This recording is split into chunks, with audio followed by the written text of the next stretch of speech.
सिर्फ बीजेपी मुर्दाबाद या फिर गृह मंत्री अमित शाह मुर्दाबाद जैसे नारे लगाने के लिए किसी व्यक्ति को जिला बदल यानी कि तरी पार कर दिया जा सकता है? क्या जनता अब सरकार की गुलाम बन चुकी है? क्योंकि महाराष्ट्र पुलिस ने तो यही कमाल कर दिखाया है कि जो अब सरकार के खिलाफ नारे लगाएगा उसे तरी पार कर दो। लेकिन बॉम्बे हाई कोर्ट ने पुलिस और प्रशासन की बोलती बंद कर दी। तो क्या है पूरा मामला, हम आपको बताएंगे विस्तार से इस रिपोर्ट में। नमस्कार, मैं हूं शालिनी सिंह और आप देख रहे हैं क्यूरियस शालिनी।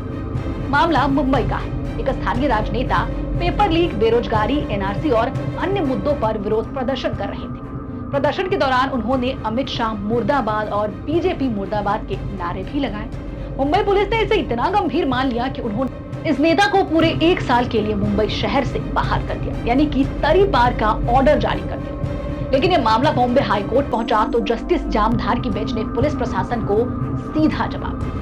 कोर्ट ने साफ कहा कि लोकतंत्र में सरकार की नीतियों का विरोध करना, प्रदर्शन करना और नारे लगाना हर नागरिक का मौलिक अधिकार है। बीजेपी की आलोचना का मतलब देश की आलोचना नहीं है। जस्टिस रामधार ने तीखे अंदाज में टिप्पणी करते हुए कहा कि अगर ये नेता बीजेपी ज्वाइन कर ले तो वॉशिंग मशीन की तरह सारे आरोप आराम से धुल जाएंगे। इससे पहले कि कोई कार्रवाई हो, कोर्ट ने पुलिस को भी कड़ी फटकार लगाई और कहा कि आप किसी पार्टी के बाउंसर नहीं हो, आप आम आदमी के सेवक हो, जनता के सेवक हो, आप जनता के लिए हो।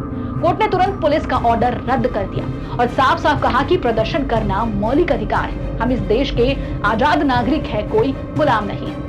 आज के समय में कई बार देखा जाता है कि सरकारी विरोधी आवाज को दबाने के लिए पुलिस का इस्तेमाल किया जाता है और इस केस में भी यही हुआ है। एक आम प्रदर्शन को इतना बड़ा खतरा मानकर नेता को पूरे शहर से बाहर कर दिया गया। पेपर लीक से युवाओं का भविष्य बर्बाद हो रहा है, बेरोजगारी चरम पर है, एनआरसी जैसे मुद्दों पर लोग अपनी चिंता जता रहे हैं, लेकिन पुलिस ने सिर्फ नारों का आधार बनाकर सख्त कार्रवाई कर दी। बॉम्बे हाई कोर्ट ने इस कार्रवाई को लोकतंत्र के सिद्धांतों के खिलाफ बताया।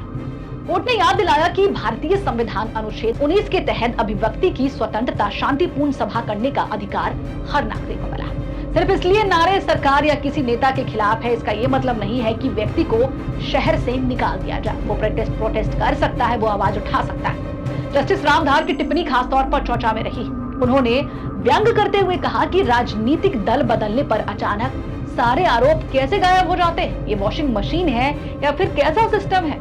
इसमें साफ जाहिर होता है कि कई बार कार्रवाई राजनीतिक प्रतिशोध की होती है, न कि कानून के आधार पर। कोर्ट ने पुलिस को भी आईना दिखाया है, कहा कि पुलिस का काम किसी एक पार्टी की रक्षा करना नहीं है, बाउंसर की तरह काम करना नहीं है, बल्कि कानून व्यवस्था बनाए रखना है और हर नागरिक की सुरक्षा करना है। अगर पुलिस खुद किसी पार्टी के एजेंट की तरह काम करेगी तो लोकतंत्र कमजोर हो जाएगा।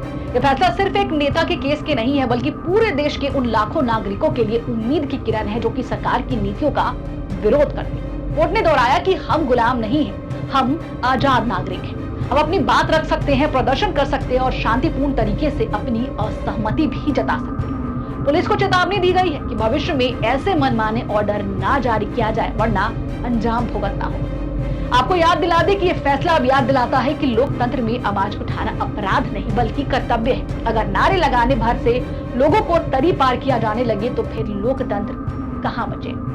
आप इस फैसले पर, इस मामले पर क्या सोचते हैं कि क्या पुलिस को राजनीतिक दलों के इशारों पर काम करना चाहिए या फिर कोर्ट का ये फैसला सही दिशा में एक कदम है? तो हमें कमेंट में लिखकर जरूर बताएं। बने रहे हमारे साथ और देखते रहिए क्यूरियस शालिनी।